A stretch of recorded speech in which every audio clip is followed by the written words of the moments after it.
Secercah cahaya di tanah rantau, karya Irawan.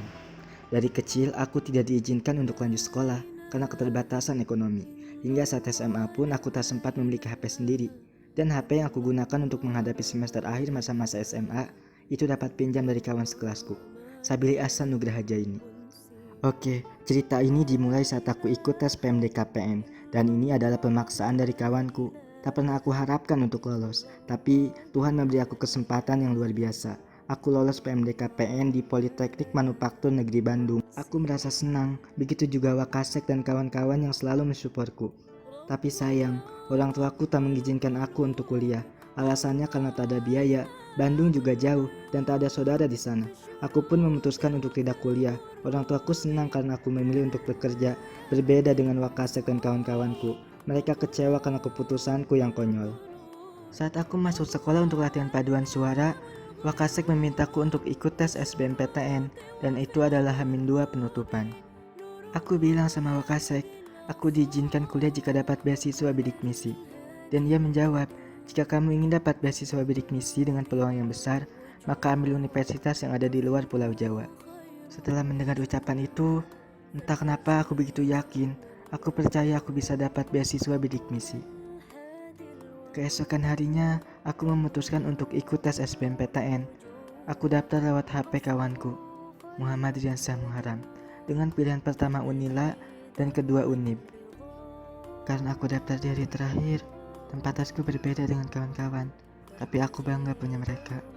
Ian, Herul, Hari, mereka mau mengantarkan aku ke tempat tes untuk survei lokasi, meskipun jauh dan harus pulang malam. Saat hari H, aku pergi sendiri naik kereta. Meskipun sempat tersesat, tapi Allah selalu memberi petunjuk. Setelah sekian lama menunggu, akhirnya hari pengumuman pun tiba.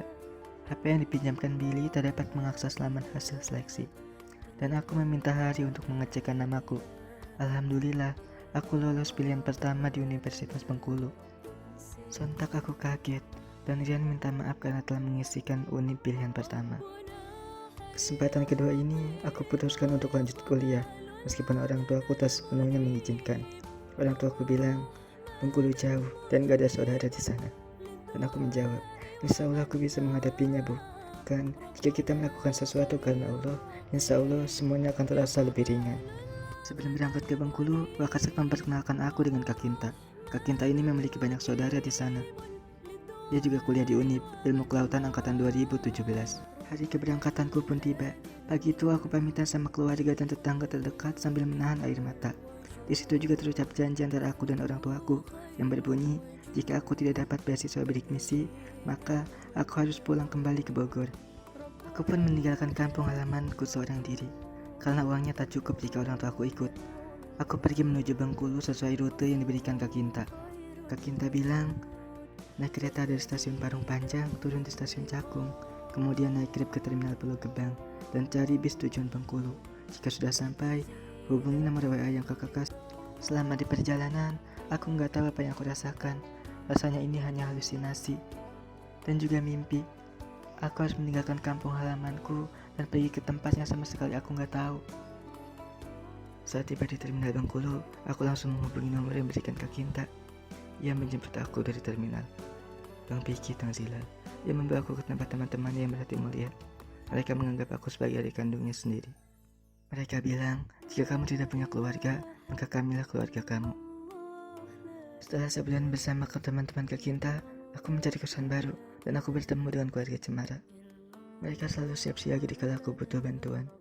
Erdogan, Nelson, Yudi, dan Didi. Hari-hariku menuju kampus, kulalui dengan berjalan kaki. Hingga sampai tiba hari pengumuman bidik misi, namaku tidak masuk dalam daftar list. Aku kecewa, rasanya sudah hilang harapanku. Dan aku berencana untuk pulang ke Bogor. Tapi keluarga Cemara dan kawan angkatan, Destroyer 2018, selalu mensupport aku untuk bertahan. Mereka bilang, kita keluarga, apapun yang terjadi kita lalui bersama-sama. Tiap kali aku meminta uang sama orang tua, mereka menjawab, belum punya uang nak, dan aku memutuskan untuk berjualan. Hingga suatu hari, aku bertemu dengan pemilik laundry yang menawarkan aku untuk tinggal di kantor kelurahan Kandang Limun. Tanpa berpikir panjang, dan kosan aku juga sudah nunggak, aku langsung pergi ke kantor tersebut. Alhamdulillah, di kantor tersebut aku dapat fasilitas yang layak, dan juga pegawai yang ramah. Bukan cuma kekeluargaan yang aku dapat, tapi juga di tahun 2019 aku dapat beasiswa bidik misi pengganti. Pemilik Raundi juga masih baik sama aku. Dia sering ngasih aku makanan. Gitu juga keluarga Cemara. Sampai aku mau pulang kampung pun, dia siap siaga mengantarkan aku ke terminal.